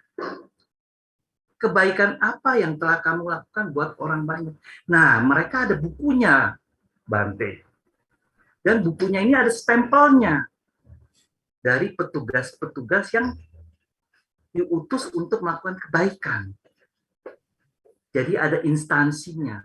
Nah, buku ini makin banyak, makin tebal capnya. Jadi kebaikan yang dilakukan ini bisa membantu Bante. Buat dia masuk di SMP yang lebih baik, di SMA yang lebih baik, bahkan di university yang lebih baik. Itu loh Bante. Jadi nggak pernah istilahnya ada orang tuh dicungkuk yang kamu tuh harus pindah agama untuk menjadi lebih baik atau lebih sesuai. Enggak. Nah ini yang saya sedikit tambahkan buat di mana kalau di Indonesia itu penting banget untuk status agama untuk menjadi baik. Di sana enggak. Tidak mementingkan status agamanya, tapi yang dipentingkan menjadi baiknya. Itu. Bahkan ada piagam dari negara terhadap kebaikan orang tersebut. Jadi kalau orang itu sudah baik dan dapat piagam dari negara, itu satu keturunan dia itu mendapatkan pelayanan dari negara yang luar biasa. Tercatat. Jadi kayak saya yang sudah mendaftarkan diri donor organ seluruhnya, itu nanti pas masuk, itu nama saya akan ditulis di monumen. Oh, ini nama Yusuf, orang Indonesia. Menyumbangkan seluruh organ tubuhnya plus buat banyak orang. Hanya itu saja. Jadi mereka lebih mendidik rakyatnya terhadap penghargaan kebaikan. Jadi mendidik ke rakyatnya untuk melaksanakan kebaikan, bukan mementingkan status. Oh saya si A loh yang baik. Nah itu masukan dari negeri Cungko semua supaya teman-teman di Indo jadi mengerti, karena kan di berita internasional sepertinya komunis seperti apa. Terima kasih. Bagus sekali Pak Yusuf. Baik, terima kasih Pak Yusuf. Itu betul sekali ya. Maka tadi di awal saya sudah sampaikan, kurangi kejahatan, tambah kebaikan, dan sucikan pikiran ini tidak harus dengan merek agama tertentu. Bisa dengan kepercayaan, bisa juga malah tidak ada mereknya sama sekali. Karena intinya kan tetap dalam hidup bermasyarakat, berbangsa, bernegara, ini sebetulnya adalah kita tidak melakukan kejahatan, kita menambah kebaikan, dan kita juga jangan berpikir yang jelek, baik kepada lingkungan maupun kepada yang lain-lain. Dan itu sudah diterapkan, dan bagus sekali masukan dari Pak Yusuf. Terima kasih sudah menambah informasi kepada kita semua. Bagus. Silakan Ibu Yuliana. Baik, terima kasih Bante, terima kasih Pak Yusuf. Ini untuk kita selang-seling ya, jadi ini ada pertanyaan dari kolom chat, karena ini Pak Kartono dari Pangkal Pinang, sudah dari tadi ya Bante, dari Bante sharing, sudah ini. Pertanyaannya adalah, bila kita ingin mengurangi kejahatan, bolehkah menjadi Sang Buddha itu sebagai tameng? Jadi biar kita takut berbuat jahat. Apakah itu termasuk menyalahgunakan atau berdosa kepada Sang Buddha? Gitu Bante. Silakan Bante. Iya, kita ini kan ya setiap orang upaya Anda untuk mengurangi kejahatan itu sudah bagus. Tapi menjadikan Sang Buddha sebagai tameng tadi ya, ini agak unik karena sebetulnya begini, Sang Buddha itu adalah guru. Nah, jadi sebetulnya saya lebih cocok menjadikan, kalau tadi yang sudah mungkin dijelaskan oleh Pak Yusuf juga, kalau di Tiongkok itu tentang hukum karma, Nah, kita menyadari bahwa kalau saya melakukan kejahatan, buahnya itu kembali pada diri kita. Jadi takut pada buah kejahatan yang kita lakukan. Sebaliknya, saya termotivasi untuk berbuat baik. Karena saya merasa kebaikan saya itu juga akan kembali pada diri kita. Jadi, kita menjadikan perbuatan itu justru sebagai motivator kita sendiri. Sang Buddha, saudara, jangan diurus lagi. Karena kalau nanti Anda menjadikan Sang Buddha dengan sebagai apa ya istilahnya pinjam nama, nanti saya dimarahi Sang Buddha. Aduh, ini kita di dalam Dhamma tidak seperti itu. Kita justru saya takut dengan perbuatan saya sendiri. Orang itu di dunia ya, dalam level pencerahan, yang pertama sebetulnya kita itu tidak ingin kelihatan jeleknya sama orang lain. Jadi kita ada rasa malu kita. Jadi malu itu kalau dilihat orang lain. Agama Buddha kok melakukan kejahatan, malu. Nah, itu namanya malu. Ya, tapi malu itu kan di depan umum. Nanti kalau sendirian, dia melakukan yang jahat itu tadi. Misalnya nepuk nyamuk. Kadang-kadang diwihara loh, nepuk nyamuk. Kemudian orang-orang ngomong, diwihara nepuk nyamuk, malu aku. Kebiasaan di rumah, malu. Tapi nanti kalau di rumah, ya hajar terus. Kenapa? Karena malu itu membutuhkan orang lain. Nah, level yang lebih tinggi adalah takut. Saudara-saudara, sebetulnya sekarang ini dengan adanya media sosial, kalau Anda perhatikan baik-baik, hukum sebab dan akibat saya melakukan kejahatan kembali diri saya, itu kadang-kadang berlaku instan. Saya pernah lihat satu video yang dari media sosial ya. Jadi ada orang naik sepeda motor, mau nyalip mobil. Mungkin mobil ini dulu melakukan kesalahan apa, saya tidak tahu, nggak ada ceritanya, karena dia kan pakainya kan kamera depan itu. Ya. Nah, jadi dia sepeda motor ini pokoknya sudah apa itu istilahnya nyalip ataupun mau mendahului, kemudian tidak lama dia menendang pintunya area sopir ini. Jadi ditendang. Begitu ditendang, ini mobil, rodanya 4. Ini sepeda motor, rodanya 2. Dia nendang, dia mental sendiri, dia jatuh sendiri, dia ketubruk mobil sendiri. Karena ini kan mobilnya rame, jadi dia nendang, kemudian dia geser ke kanan, kan setirnya nggak seimbang, kemudian dia ketabrak mobil di tempat lain, di posisi yang lain. Nah, ini mobilnya ini jalan terus, yang ditendangi biasa-biasa saja. Nah, itu kalau kita membaca dengan cara hukum sebab akibat yang berbuah langsung, kita jadi takut loh melakukan itu. Itu kan pelajaran bahwa ada orang seperti itu. Dia bisa seperti itu, kita juga bisa ngalami seperti itu. Akhirnya enggak. Jadi enggak perlu Sang Buddha nanti marah sama saya, nanti saya karma baiknya dikurangi. Enggak ada itu. Itu semua hitungan pada diri kita sendiri, menambah kebaikan yaitu ada di diri kita, mengurangi kejahatan juga ada di diri kita. Jadi saya lebih menyarankan Anda mempelajari dulu hukum sebab dan akibat, sehingga nanti Anda takut akan perbuatan Anda itu berbuah balik ke diri Anda, daripada Anda menjadikan Sang Buddha sebagai perisainya Anda atau motivator Anda untuk, aduh aku takut dimarahi Sang Buddha. Jangan seperti itu, karena itu berarti kita masih dipengaruhi oleh faktor luar. Padahal di dalam Dharma semua adalah di diri kita. Anda mengalami kesulitan pun, selama Anda menyalahkan pihak luar, berarti belum memahami Dharma. Satu contoh tadi ya, kita jalan, kemudian karena kita pikirannya ke tempat lain, kelingking kaki kita itu kemudian nabrak kursi sampai kita, jongkok kita pegang saking sakitnya. Kemudian kita nyalahkan, kursi ini siapa yang meletakkan di sini? Kalau sudah seperti itu, kita belum Buddhis. Kita baru ngerti teori Dharma, tapi belum melaksanakan Dharma. Kenapa? Karena pelaksanaan Dharma itu adalah memahami. Keinginan tidak selalu menjadi kenyataan. Kita tidak bisa mengubah kenyataan. Yang kita bisa ubah adalah keinginan. Keinginan saya tidak nabrak kaki saya. Tapi kenyataan kakinya sudah nabrak. Jadi yang kurang hati-hati adalah saya.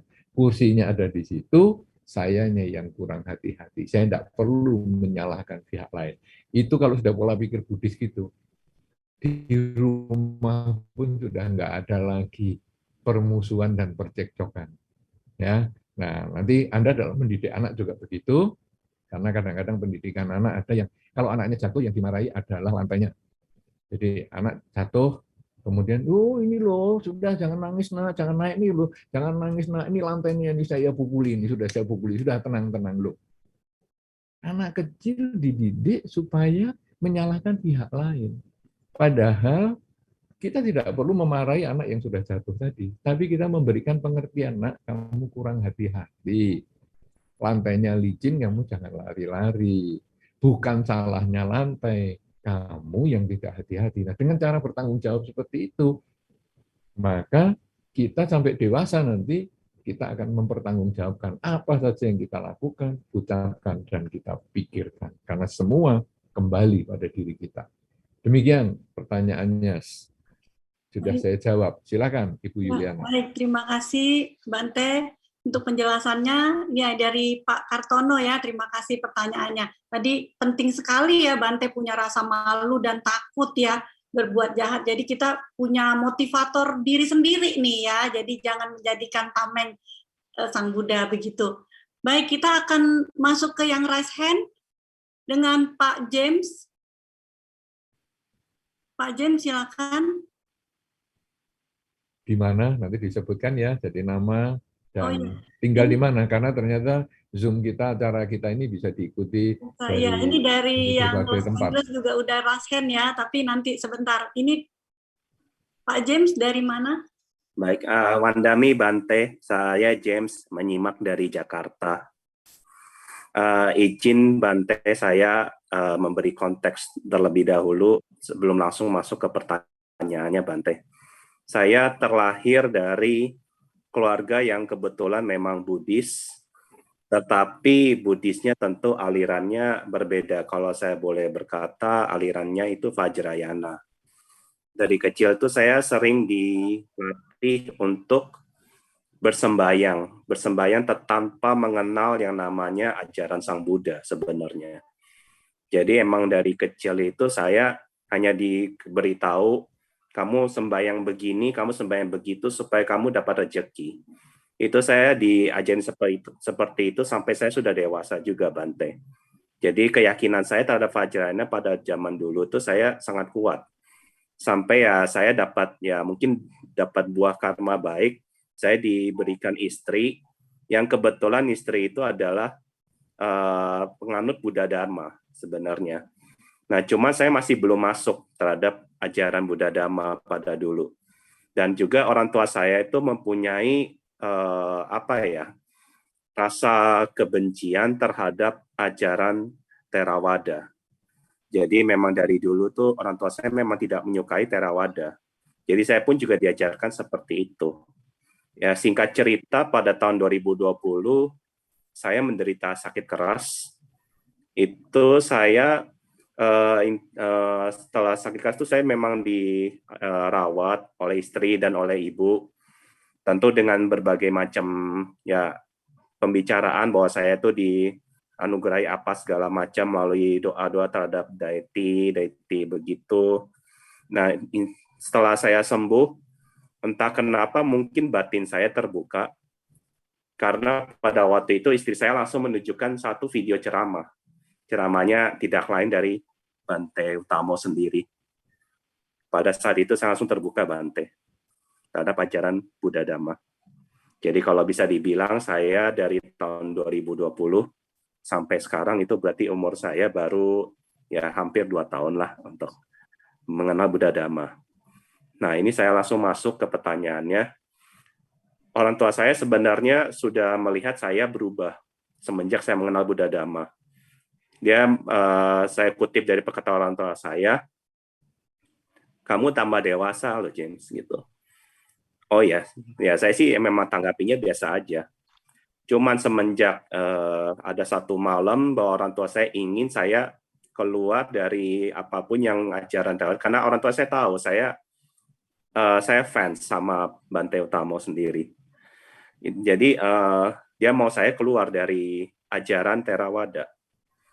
Cuma saya nggak bisa karena saya memang menganut ajaran ini. Saya senang dengan ajaran ini. Saya udah merasa cocok dengan ajaran Buddha Dhamma sendiri dari Theravada. Tentu orang tua saya pada waktu itu marah besar sama saya. Dan saya masih berpikiran tenang, cuman dalam hati saya memang sedih kalau orang tua saya melihat saya seperti itu gitu. Pertanyaan saya, Bante, apakah saya salah untuk memilih ini, jalan saya seperti ini? Terus apakah lebih baik apa ya menurut Bante yang saya bisa lakukan untuk orang tua saya gitu? Karena sekarang orang tua saya betul-betul sudah kayak seperti ya tentu dalam setiap keseharian tuh saya masih baik-baik aja sama saya gitu. Cuman saya udah tahu dia tidak benar-benar menyukai gitu saya gitu. Seakan-akan kayak saya tuh udah berpisah dengan orang tua saya. Begitu pertanyaan saya. Terima kasih Bante. Baik, tinggal masih dengan orang tua? Sebenarnya sudah beristri dan punya anak, cuman memang masih dengan orang tua juga gitu. Jadi karena untuk nitip anak juga gitu. Kalau kita lagi berangkat kerja, Bante. Umur berapa kira-kira orang tua? Orang tua sekarang kira-kira udah mendekati 70, Bante. Ya, baik. Baik, satu pertanyaan yang bagus sekali. Dan ini betul-betul satu permasalahan ya, kasus dalam rumah tangga yang real. Nah, jadi sebetulnya kalau sekarang Anda dengan latar belakang seperti itu, kalau sudah tidak tinggal dengan orang tua, sebetulnya Anda lebih bebas melaksanakan apa yang Anda inginkan, karena Anda ya sudah dewasa, tadi sepintas saya mendengar sudah memiliki anak dan sebagainya, sudah dewasa. Tetapi kalau kebetulan dengan ada orang tua, sebaiknya Anda juga tidak usah menunjukkan atau melakukan konfrontasi langsung. Jadi, Anda sebetulnya nanti menjadi semacam contoh untuk hasil pelajaran Dharma. Ya, tadi orang tua kan sudah mengakui, wah, James ini sudah berubah nih sekarang. Nah, itu sebetulnya sudah bagus. Anda sudah menjadi contoh pelaku Dharma. Tapi apakah orang tua itu belum bisa terima? Tidak masalah. Kenapa demikian? Karena Dharma ini juga ada jodohnya. Ada waktunya untuk bisa mendapatkan. Ibaratnya begini, gelas kalau sedang ditutup, ada tutupnya, walaupun tutupnya itu hanya tutup plastik saja, ditetesi air keran, semalam suntuk juga tidak bisa air itu masuk. Tapi kalau satu ketika karena goncangan terus, ya tutupnya ini karena dikenain air keran itu lama-lama goncang dan akhirnya karena ini ringan, karena plastik, dia akhirnya terbuka sedikit atau malah terbuka sama sekali, itu gampang sekali dimasuki air. Artinya apa? Kondisi orang tua Anda mungkin dulu punya pengalaman yang kurang bagus dengan Theravada. Kita tidak bisa ubah karena pengalaman yang tidak bagus itu sudah masuk di dalam pikiran. Kita tidak bisa, oh Theravada ini bagus gini-gini. Kamu ini anak kecil ngomong apa? Kamu belum lahir, aku sudah ngerti gini-gini. Nah, sudah, malah kita jadi bentrok. Nah, jadi sekarang kita biarkan saja, tapi Anda tunjukkan Anda sebagai orang baik. Setelah Anda mengenal Dharma ini, Anda menjadi orang yang baik. Baik dalam perilaku, baik di dalam ucapan, maupun baik di dalam cara berpikir. Orang tua, ataupun siapa saja di lingkungan Anda, di lingkungan kita semua, itu kadang tidak punya kesempatan untuk ikut kegiatan seperti ini. Ya, ayo dengarkan Zoom. Kadang mereka nggak punya kesempatan. Kadang Anda dikasih Ya kalau tadi sama istri dikasih tentang ceramah, misalnya video ceramah saya, itu Anda punya kesempatan karena pas mungkin kurang sehat. Tetapi kalau orang yang sehat kadang-kadang dikasih link YouTube aja, nanti aja lah, belum ada kesempatan saya lebih senang misalnya nonton TikTok misalnya. Jadi ini memang tiap orang kan tidak sama. Apalagi misalnya Anda mau menyiapkan buku misalnya. Ayo nih baca nih buku tentang pelajaran budaya Dhamma. Waduh, mata saya kalau beli buku nggak bisa. Nah, jadi kita nggak bisa paksa orang belajar, tetapi orang akan melihat Anda sebagai contoh orang yang sudah belajar, orang yang sudah ikut YouTube, orang yang sudah membaca buku, orang yang sudah nonton videonya. Anda ini contohnya. Ibaratnya kalau Anda jualan itu, misalnya jualan kacang, Anda mengambil segenggam. Kalau kacangnya enak, ya Anda nanti beli semua. Kalau nggak enak, ya Anda akan tinggalkan. Padahal itu hanya segenggam aja. Itu sebagai contoh. Anda adalah contoh. Kalau Anda terus baik dengan orang tua dan tidak memusuhi dan tidak mengajak benturan dengan orang tua, maka nanti lama-lama orang tua akan mengatakan, mungkin di hari yang lebih tua lagi, sekarang sudah umur 70, wah nak, kamu ini kok bisa ya, saya teror seperti ini kok kamu tetap baik. Nah, misalnya, ya saya mengenal Dharma bahwa saya diteror orang tua seperti ini kan juga karena buah dari karma saya. Untuk apa sih membalas kebencian dengan kebencian? Lebih baik kan kebencian saya balas dengan cinta kasih. Karena kalau saya membalas kebencian dengan kebencian, nanti saya lahir lagi, ketemu lagi, dan saya akan kena benci lagi. Saya sekarang dibenci ini kan juga karena ada ikatan karma juga dengan kehidupan sebelumnya. Kalau saya sekarang melawan kebencian ini, menyelesaikan kebencian ini dengan cinta kasih, maka saya akan bisa nanti lahir lagi. Kalaupun kita masih sebagai orang tua dan anak, kita menjadi orang tua dan anak yang penuh kasih sayang. Karena kebencian itu sudah habis di kehidupan ini. Maksudnya apa ini? Ibaratnya kebencian itu adalah seperti air garam dalam satu gelas. Sekarang saya hanya menambahi kebaikan aja dengan menambah air, sehingga air segelas ini menjadi air 1 galon, 20 liter. Garamnya tetap di situ, tapi air galonnya ini sudah nggak asin sama sekali. Nah, kebencian itu adalah seperti garam ini. Kebaikan kita adalah seperti air bersih yang kita mau tambahkan sampai 1 galon. Jadi tugas Anda, ketika Anda sudah berbuat baik masih dibenci, tugas Anda justru menambah kebaikan lagi. Oh, berarti aku masih kurang. Sudah berbuat baik saja masih kurang. Sudah berbuat baik saja masih dibenci. Apalagi saya menghentikan kebaikan ini. Nah, dengan demikian Anda terus menambah kebaikan terus sampai satu ketika mungkin orang tua Anda di hari akhirnya mungkin mengakui kebaikan Anda. Tetapi kalaupun sampai hari akhirnya tetap beliau tidak mengakui, tidak apa-apa. Tapi minimal yang Anda sudah lakukan itu menambah air dalam segelas garam tadi. Segelas air garam tadi. Sehingga kalau nanti di kelanjutan kelahiran yang berikutnya itu masih ketemu dengan orang tua lagi yang sama seperti ini, ataupun mungkin orang tua nanti sudah jadi teman dan sebagainya, karena kan kelahiran kembali itu bisa macam-macam variasinya, sudah tidak sesulit hari ini. Hari ini sulit karena dia seorang tua Anda. Anda mau nentang ya tidak bisa, tidak menentang kok dia punya pandangan keliru. Menurut Anda, atau mungkin dikatakan ya kok dia pandangannya nggak cocok dengan Anda. Nah, tapi kalau di kehidupan selanjutnya dia jadi teman, kan akhirnya masing-masing jadi santai jalannya.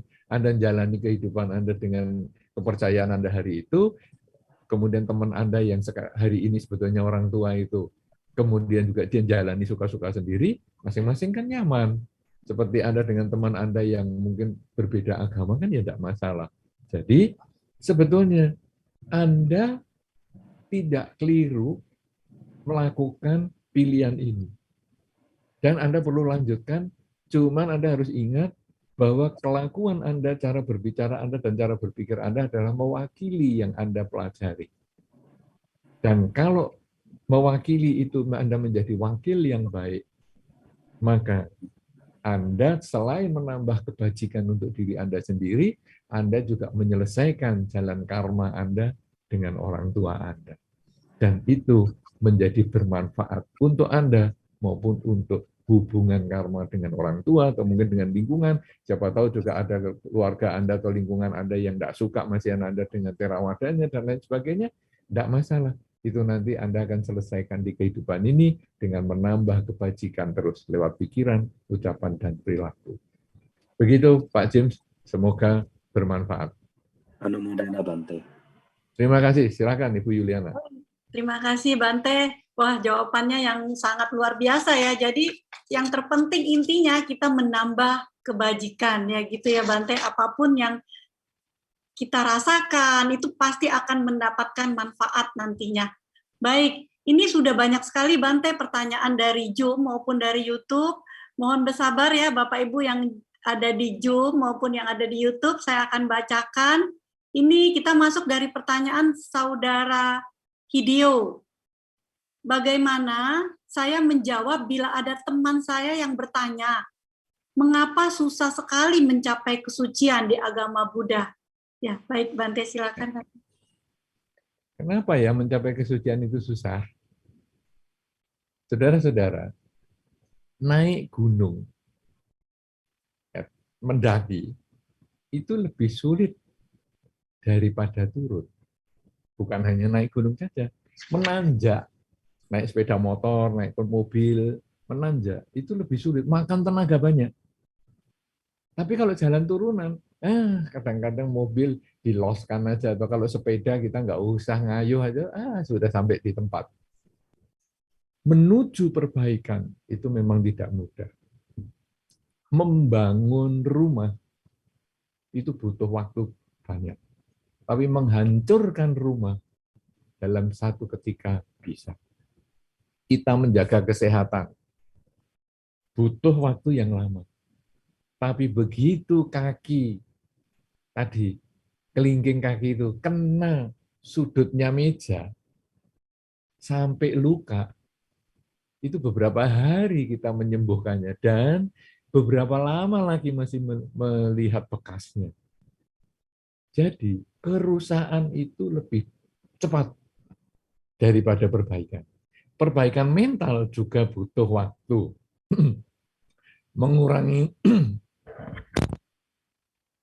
mengurangi kejahatan, menambah kebaikan, menyucikan pikiran itu butuh waktu. Ya kalau tadi Pak Jim tadi misalnya menambah kebaikan itu kan seperti menambah air dalam segelas air yang asin, menambah air sampai 1 galon.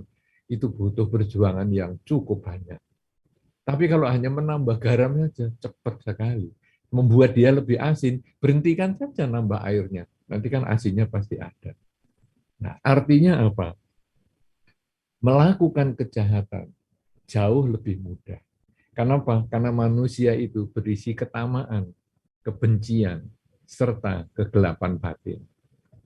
Kegelapan batin ini apa? Tidak melihat hidup yang tidak kekal.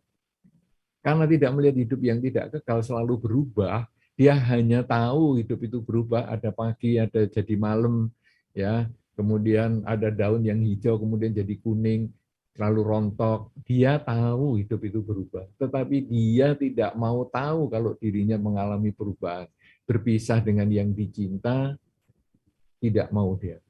Jadi aku nggak mau berpisah dengan orang tua saya tidak mau berpisah dengan pasangan hidup saya tidak mau berpisah dengan anak saya. Makanya kemudian dia bisa melakukan apa saja supaya dia tidak berpisah dengan yang dicintai.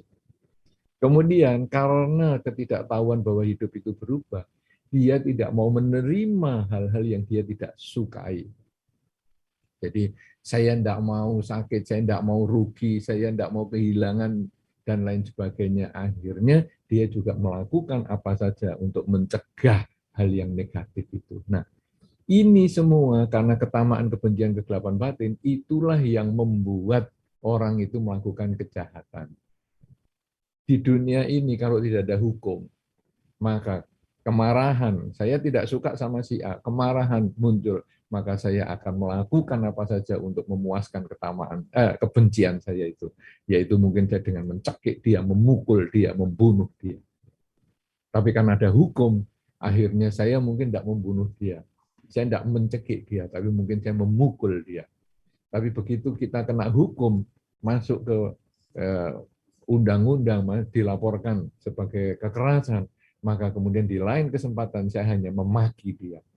Tapi dimaki pun karena saya benci sama dia, saya memaki, saya dilaporkan lagi sebagai mencemarkan nama baik. Dan akhirnya ketika saya tidak suka sama seseorang, karena pengalaman lewat hukum tadi, saya hanya ngomel-ngomel di belakang, tapi pikiran saya masih kotor. Kenapa? Karena ketamaan, kebencian itu muncul. Demikian pula ketamaan. Kalau saya tidak ada hukum di masyarakat ini, saya kepingin HP-nya orang, maka saya langsung datang, saya ambil HP-nya. Orang mau mencegah saya ngambil HP, langsung diajak berkelahi. Kalau perlu dibunuh dan lain sebagainya. Tapi karena ada hukum, prosesnya akhirnya saya tidak membunuh. Hukumnya lebih keras lagi, saya tidak berani mencuri. Ya, hukumnya keras lagi, yaitu tahu dalam pikirannya sendiri, takut dengan pikirannya sendiri, takut dengan perbuatannya sendiri. Akhirnya berpikir negatif saja kita nggak mau.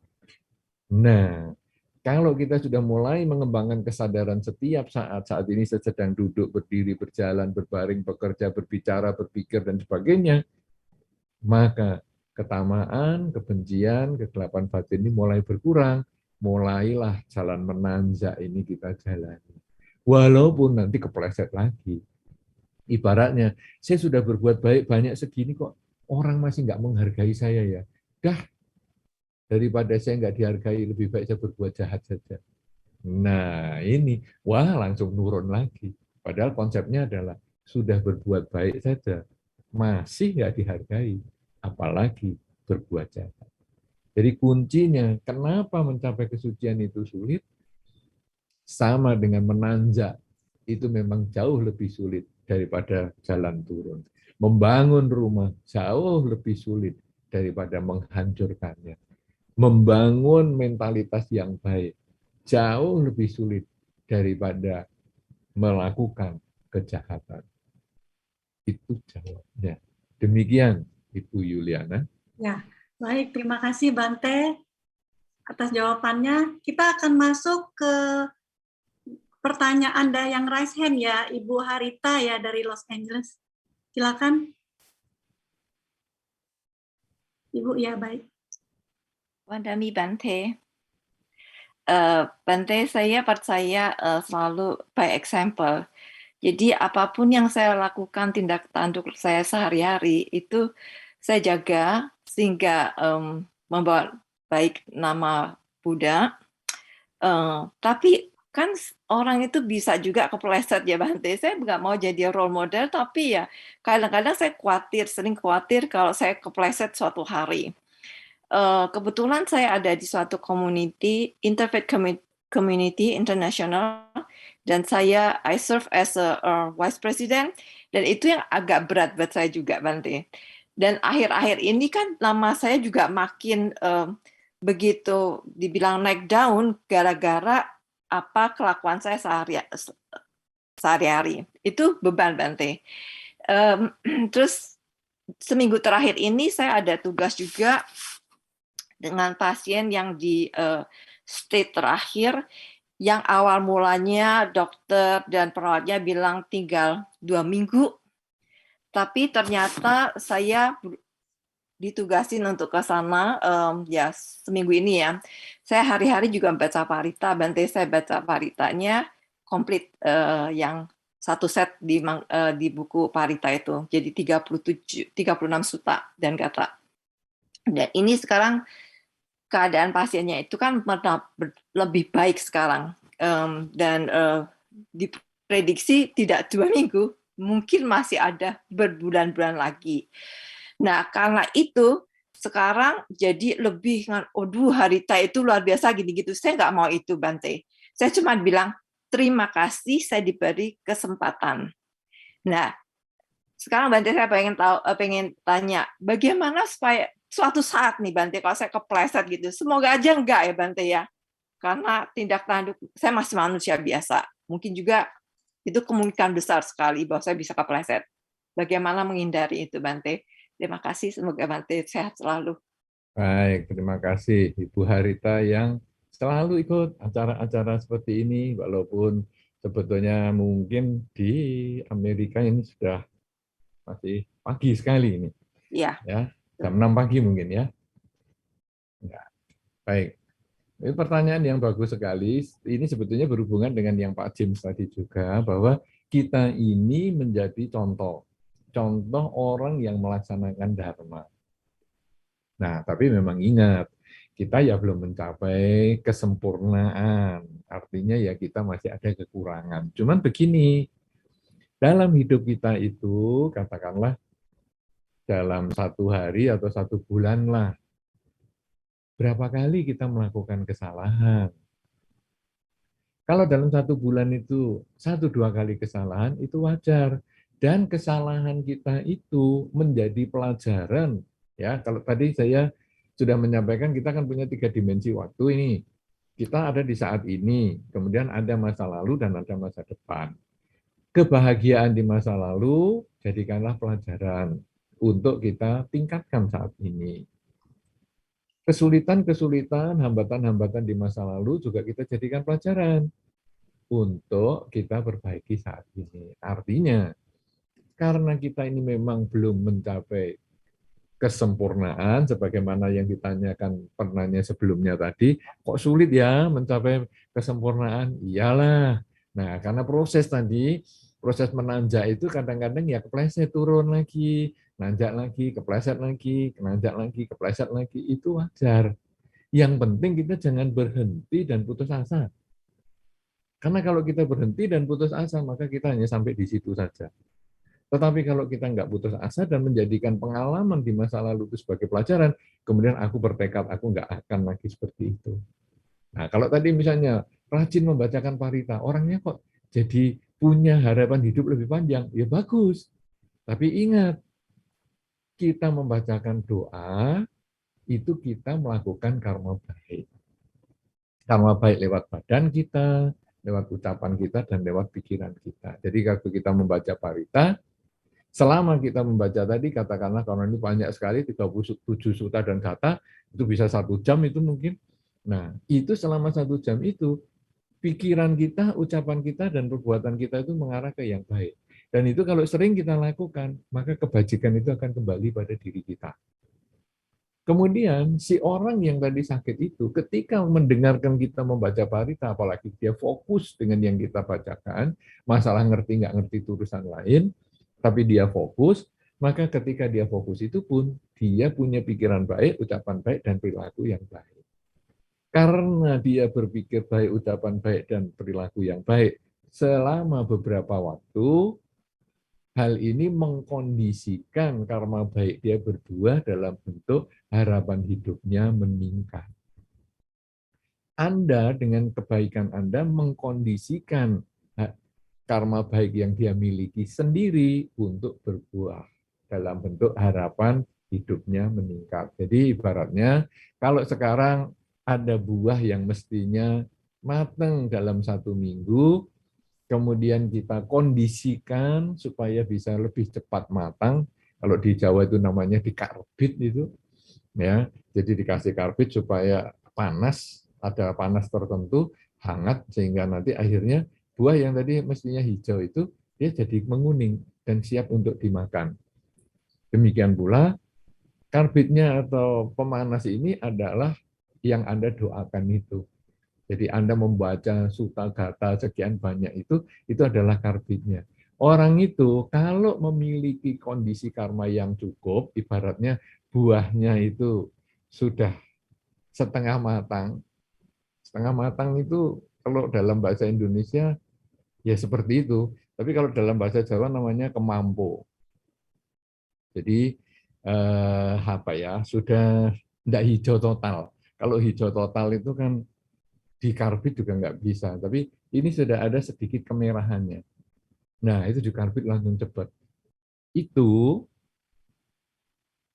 orang itu harus punya kondisi buah yang sudah siap untuk dikarbit. Kalau buah dia itu masih terlalu kecil, ya nggak bisa. 2 minggu harapan hidupnya. Ada bacain parita berjam-jam, umurnya bisa tambah pendek? Ya bisa. Kenapa? Karena 2 minggu itu kan ukurannya si dokter. Dokternya kan nggak tahu bahwa sebetulnya karma baiknya dia itu sudah hanya biji yang sangat kecil sekali yang akan rontok setiap saat. Jadi meninggalnya ya bukan karena Anda bacakan, tapi ya memang dia sudah waktunya. Tapi loh, orang luar akan mengatakan, dibacakan parita 3 hari langsung berangkat, padahal harapan hidupnya 2 minggu. Iya, bukan paritanya juga, karena kecuali parita bawa sambil racunnya diminumkan, ya itu. Tapi kalau Anda baca parita dengan baik-baik, dia 3 hari meninggal, ya memang karma baiknya tidak mencukupi.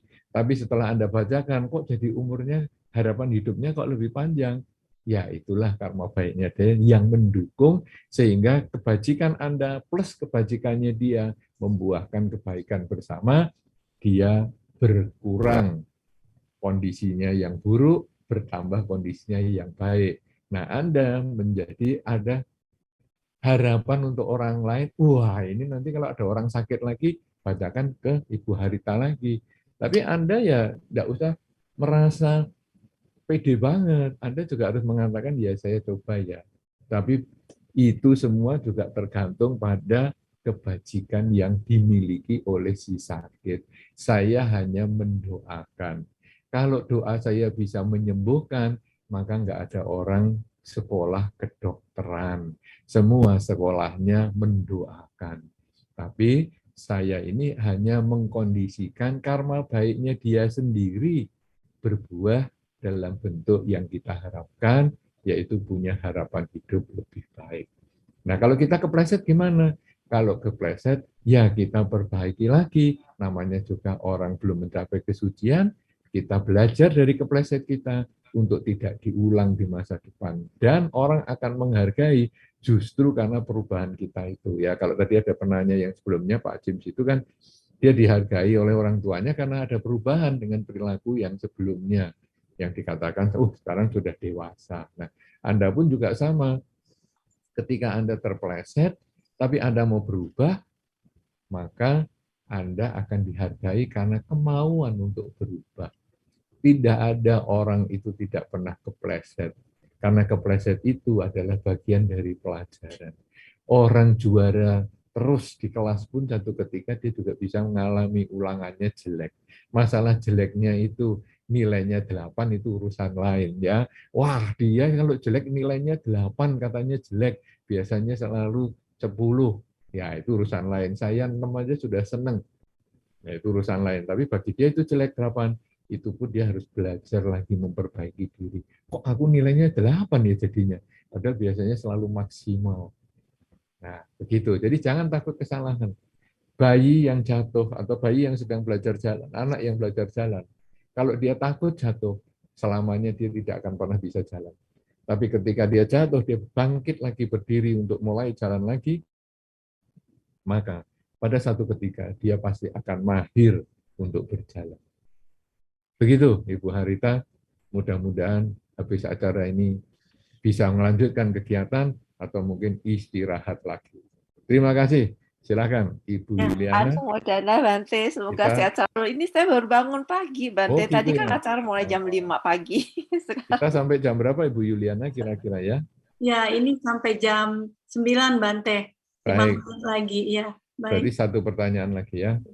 baik. Terima kasih Ibu Harita yang pertanyaannya sangat luar biasa dan juga semangatnya ya ikut ya jam 5 pagi ya Bante. Wah, salut.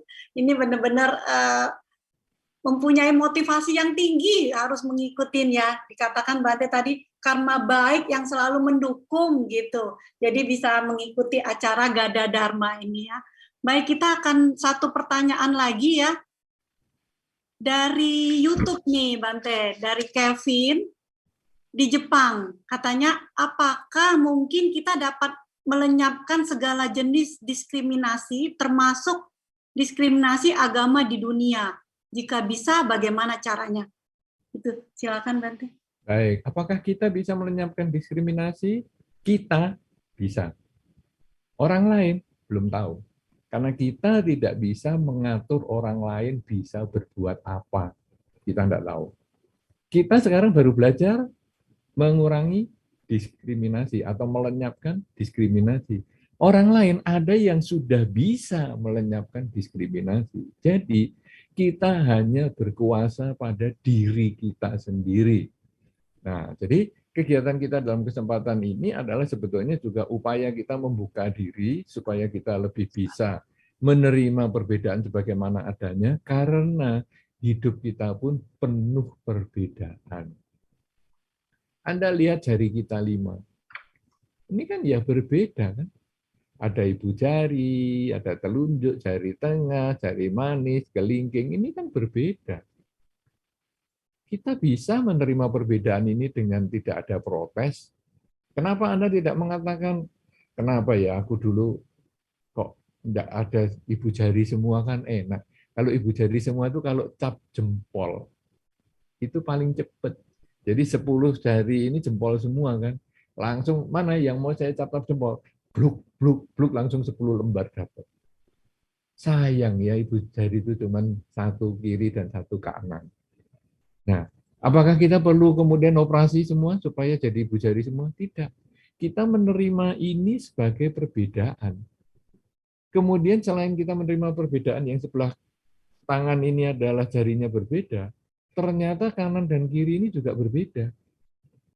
Dan kita juga bisa menerima ini sebagai milik kita, ini perbedaan ini. Bukan hanya tangan saja, kaki juga sama. Telinga juga, mata juga. Semuanya itu berbeda-beda. Itu kiri dan kanan tubuh kita ini kalau dibelah, dia berbeda. Perbedaan kita bisa terima di tubuh kita. Kenapa perbedaan di tempat lain kita nggak bisa terima dengan orang lain? Dia berbeda menjadi lebih pandai dari kita. Kenapa kita nggak mau terima? Dia berbeda dengan kita, dia menjadi orang yang kurang pandai dibandingkan kita. Kenapa kita menghina? Dia berbeda karena dia lebih kaya dari kita. Kenapa kita jadi rendah diri? Dia berbeda dengan kita sehingga dia itu lebih tidak mampu daripada kita. Kenapa kita menjadi sombong? Dia berbeda karena dia agamanya itu, saya agamanya ini. Kenapa kita juga harus terjadi permusuhan? Karena semua hidup ini isinya adalah perbedaan. Ketika kita bisa menerima tubuh kita ini dengan segala perbedaannya, maka kita bisa menggunakan tubuh kita ini dengan lebih baik. Ibu jari gunanya untuk apa? Berbeda dengan telunjuk jari tengah maupun jari manis dan kelingking. Demikian pula tangan kanan dan tangan kiri ada perbedaan. Dan ketika kita bisa menerima perbedaan ini, kita bisa menggunakannya secara maksimal. Demikian pula kalau kita dengan masyarakat kita, dengan orang tua kita. Dia berbeda agamanya. Kalau kita bisa menerima itu sebagaimana adanya, maka kita tetap bisa menggalang persatuan, hidup bersama-sama tanpa harus ada permusuhan. Ketika kita melihat ada perbedaan ekonomi, perbedaan kepandaian, perbedaan status sosial dan sebagainya, kita melihat itu sebagaimana adanya seperti perbedaan jari kita, maka kita pun juga akan bisa tetap berbaur dan tetap bisa menjalin persatuan dan kesatuan dengan mereka. Karena itu, dunia, apakah kita bisa melenyapkan diskriminasi dunia? Minimal kita duluan. Kalau satu orang kita ini bisa melenyapkan diskriminasi dan bekerja sama dengan mereka yang berbeda, maka di dunia ini berkurang orang yang suka membeda-bedakan, yaitu kita sendiri. Bertambah orang yang sudah bisa menerima perbedaan, yaitu kita sendiri. Berkurang itu gimana? Jumlahnya orang yang suka diskriminasi banyak. Ketika kita menjadi orang yang tidak lagi mendiskriminasikan siapapun juga, apapun latar belakang sosial, budaya, dan sebagainya, maka lingkungan itu berkurang. Satu orang, yaitu kita. Sebaliknya, orang yang sudah tidak membeda-bedakan dengan beda status sosial dan sebagainya, dia tidak mendiskriminasikan, itu juga sudah banyak kelompoknya. Dan ketika kita juga punya watak berubah menjadi orang yang tidak membeda-bedakan, maka kita bergabung dengan dia. Maka kelompok yang tidak mendiskriminasikan ini pun bertambah satu, yaitu kita. Dan kalau kita ini nanti bisa menjadi contoh, sebagai role model yang seperti dikatakan Ibu Harita itu, maka mungkin keluarga kita juga menjadi keluarga yang tidak suka mendiskriminasikan mereka yang berbeda. Maka akhirnya di dalam masyarakat ada satu keluarga yang tidak suka membeda-bedakan, yaitu keluarga kita. Di dunia ini sudah berkurang keluarga yang membedakan, yaitu keluarga kita. Di dunia ini sudah bertambah satu keluarga yang tidak ingin membeda-bedakan, yaitu keluarga kita. Kalau keluarga kita ini bisa menjadi contoh keluarga yang tidak membeda-bedakan, maka akan diikuti oleh keluarga-keluarga yang lain. Jadilah masyarakat yang tidak membeda-bedakan. Masyarakat yang tidak membedakan ini bergabung dengan anggota masyarakat yang lain yang tidak membeda-bedakan karena menjadi inspirasi untuk yang tidak masyarakat lain, maka jadilah negara yang tidak membeda-bedakan. Ketika negara yang tidak membeda-bedakan ini menjadi inspirasi untuk negara-negara lain mengikuti, maka jadilah dunia yang bebas dari diskriminasi. Jadi dunia yang bebas dari diskriminasi dimulai dari negara yang bebas dari diskriminasi. Negara yang bebas dari diskriminasi dimulai dari masyarakat yang bebas dari diskriminasi. Masyarakat yang bebas dari diskriminasi dimulai dari keluarga yang bebas diskriminasi. Keluarga yang bebas dari diskriminasi dimulai dari kita sendiri yang membebaskan diri kita dari diskriminasi. Karena itu, jangan menunggu orang lain untuk berubah. Kitalah yang harus berubah. Dengan kita berubah, kita ini seperti satu roda kecil pada sebuah jam dinding yang besar. Satu roda ini kalau jalannya lancar, maka roda-roda yang lain juga akan lancar. Kalau satu roda ini tidak mendiskriminasikan orang lain, pihak lain, dengan apapun perbedaannya, maka jam ini pun akan menjadi lancar. Tapi kalau satu komponen yang kecil ini mengganggu, maka jam yang besar ini pun akan terganggu. Karena itu, kita harus mulai berubah dari kita. Jangan menunggu orang lain. Karena itu, apakah mungkin melenyapkan segala jenis diskriminasi? Mungkin kalau itu dimulai dari kita. Masing-masing kita. Dalam rangka Waisak, saya ucapkan selamat Waisak 2566 tahun 2022. Semoga kebajikan ini membuahkan kebahagiaan untuk Anda. Semoga Anda semakin bersemangat untuk melaksanakan Dharma, mengurangi kejahatan, menambah kebaikan, menyucikan pikiran, sehingga apapun agamanya, ketika Anda menjalankan ini, Anda telah menambah orang baik di dunia dan mengurangi orang yang tidak baik di dunia, yaitu kita sendiri semua. Menjadi Buddhis tidak perlu pindah agama, silahkan masing-masing melaksanakan sesuai dengan ajarannya masing-masing. Yang penting kita menjadi orang yang baik dalam cara berpikir, cara berbicara, dan cara bertindak. Semoga Anda semua berbahagia, semoga semua makhluk berbahagia. Sabisata Bhavantu Sukhitata, sampai ketemu lagi di kesempatan lain. Silahkan saya kembalikan kesempatan kepada Ibu Yuliana. Terima kasih.